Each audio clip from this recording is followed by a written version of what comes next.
Hello. Yeah, this is where we're at. This is where we're at.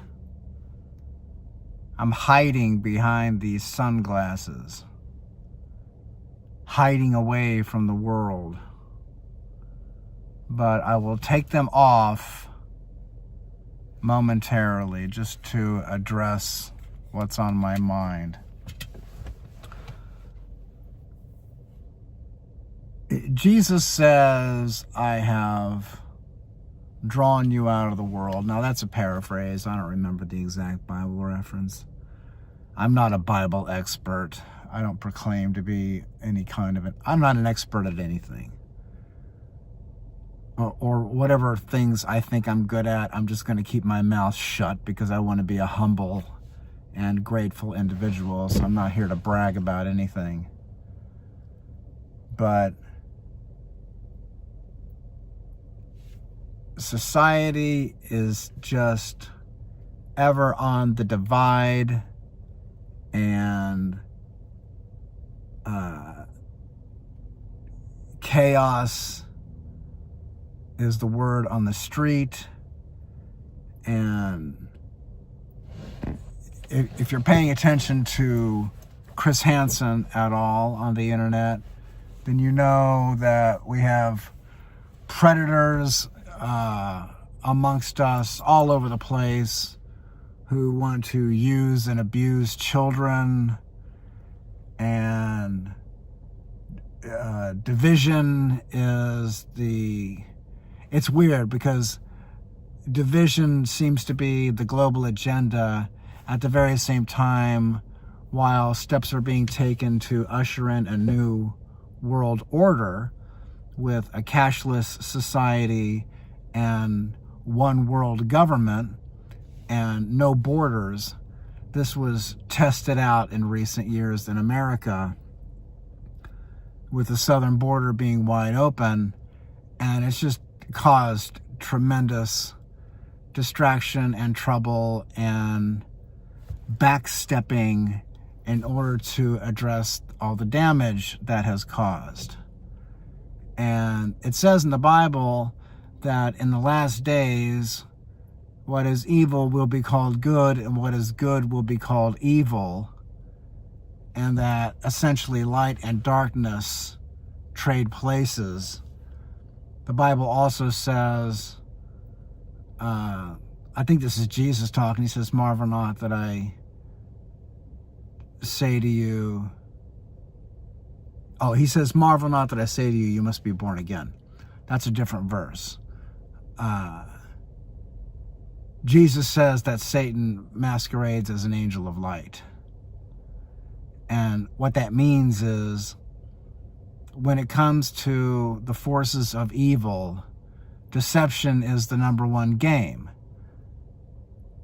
You know, the people have said this 100,000 billion times, that the devil is not a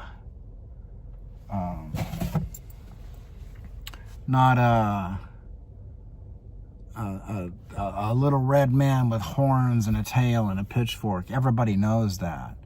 The devil comes to you as something attractive and pleasing and interesting and compelling. That's how Satan approaches people. And how do you sum that all up in one word? Deception. Because he comes to you as something attractive that would be either helpful or pleasurable. And while you might think it's something pleasurable, the deception comes in when you don't realize the damage or potential damage involved with what appears to be pleasurable or helpful. I mean, I have not hidden this from anybody. I'm bipolar. I have mental problems. I'm schizoaffective. I have general anxiety disorder. And I used to be the biggest pothead I ever met in my life. I could smoke anybody under the table because I smoked weed all the time. For 15 years, that's all I did was smoke weed. From the moment I got up to the moment I laid down, 2-3 times an hour, I was getting high. I was a real drug addict, a real pothead.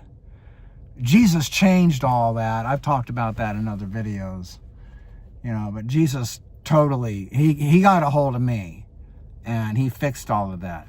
But the point I'm trying to make is it seemed attractive. The allure of the marijuana buzz, how marijuana softens. It softens your mind. It softens the hard, cold edge of sobriety. It's very thought-provoking, and it makes whatever you're looking at, literally whatever you're looking at, even if it's something boring, it's more interesting to look at. And it's more interesting to think about. It's more interesting to consider. That's what I was addicted to. Those aspects of getting high, which appeared attractive to me because it was cushioning the challenges of mental illness. But the truth is, I made it into a false god because my life was centered around it. And that's, a violation of the first commandment. Thou shalt have no other gods before me. Well, I made marijuana a god. I made it more important than anything else. It's not that I abandoned Jesus. It's just that I was getting high all the time, and that's where my focus was, and that's what made it sinful. And by sinful, what I mean is, I broke the rules. No. What I mean is it created distance between me and God. And distance from me and God is hell. And now that I've been sober for 4.5 years at this point, totally sober for 4.5 years, I look back on that time in my life and I say, yeah, that was hell. Because you always had to buy more weed. There was always the next deal to have to deal with. And, buying it when it's illegal. And just constantly being preoccupied with getting high again and again and again and again. All morning long, all afternoon, into the evening. Right up until I would lay down to go to sleep at night. And quitting was just horrible. Because I made it into a false god. It was a deception, you see. And the world that we live in is contradictory. Because division is the religion of those opposed to God and Jesus and the Bible and the Holy Spirit. And yet they lie when they preach about unity. The whole reason why certain people hate God, Jesus, the Bible, and religion is because it brings people together. And you're only allowed to be in their club when you renounce all of that. Because when you renounce all of that, you become a rebel against it, and that creates division, and division is what they want, because the Christian unity is a bigger threat to them than anything else there is in the world. People hate the Jesus tribe. Well, I'm in the Jesus tribe. I will always be in the Jesus tribe. I always have been, even when I had that false god of addiction to contend with. But I will not betray that. I'm not going to smoke any more weed ever again. I haven't in 4.5 years. And I'm not going back to it. Anyway, I have to get inside.